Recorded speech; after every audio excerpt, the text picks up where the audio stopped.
This is Diana Mittag reporting for the Italian Book Club from the Frankfurt Book Fair. I'm here with Andrew Newman, an author of 4 children's books, and he will tell us a little bit more about why he wrote them. But first we would like to hear a sample of one of your books, please. Thank you. So this is from The Fish Who Nearly Drowned in His Search for Water. Once upon a time, there was a little fish who never felt at home. He had a special wish. He dreamt of finding water, enough to quench his soul, to take away his loneliness and make his pieces whole. Where, oh, where is water? Sought the little fish. I will shrivel up if I can't fulfill this wish. And so he went swimming. He went looking for water. You know, maybe is it here? Is it here? Is it here? But no one had the answers that he'd believe or trust. So onward he went swimming, thinking that he must. And he swam, and he swam, and he swam. One day he leapt up in the air. It was brave and bold and done on a dare. He thought, if I could get the view of a bird, I'll soon find water. So he had heard.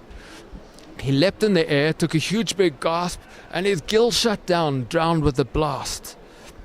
Thankfully, gravity pulled him back into where he could breathe and where he could swim. He nearly drowned with all that fresh air. It was empty of something that offered fish care. It was empty of fluid and flow and delight. It was empty of water. That shook the fish right. I see, said the fish, in an ungraspable way. The water I seek is right here all day. The water I seek surrounds me right now. Somehow it seems it's inside me. Oh, wow. So that's snippets from The Fish Who Nearly Drowned in His Search for Water. Thank you very much for that. That was beautiful. So, would you like to tell us a little bit more about what makes you write books for children?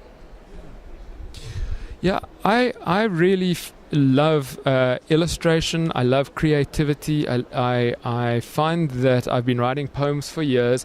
Every now and again a poem comes to me and I write it, and then the poem runs around inside my head and it says, you've got to make me into a book.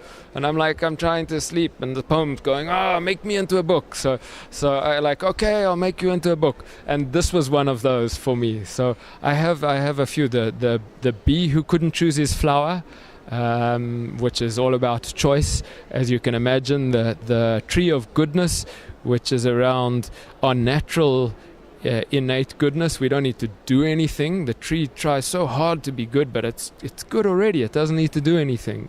And my 4th book is called A Little Light, which is a little bit about what we want to shine in the world.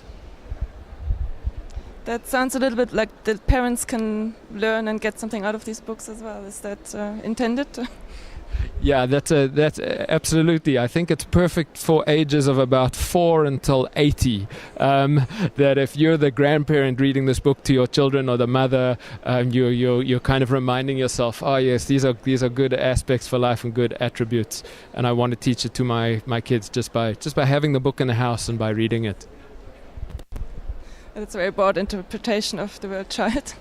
But so how about the illustrations? Are you doing them, or are they? Thank you. Yes, the illustrations are done. 3 of the books have been done by a South African illustrator called Marcel Marais. The 4th is done by a Scottish illustrator called Rosie Baluzzi. And these are people that I love their style, and I found their style before I even had a story to write. And then when the poem came and woke me up, as I said, and said, you're going to make a book, I'm like, I know exactly who the illustrator is. I'm going to go and find them and wait until they're ready and available to work. And then with the internet and technology today, I made 3 books with Marcel before I even met him. We did it on Skype and online, and then eventually we got together for a coffee, and we could celebrate because we had these books that we had created together. So where are your books available at the moment? Great question. So the books can be previewed and reviewed on my site, which is andrewnewmanauthor.com. But the easiest place to buy them at the moment is Amazon. And again, there's an author page there. You can look for The Fish Who Nearly Drowned in His Search for Water, and it will bring all the books up together. Thank you very much for your time speaking with us.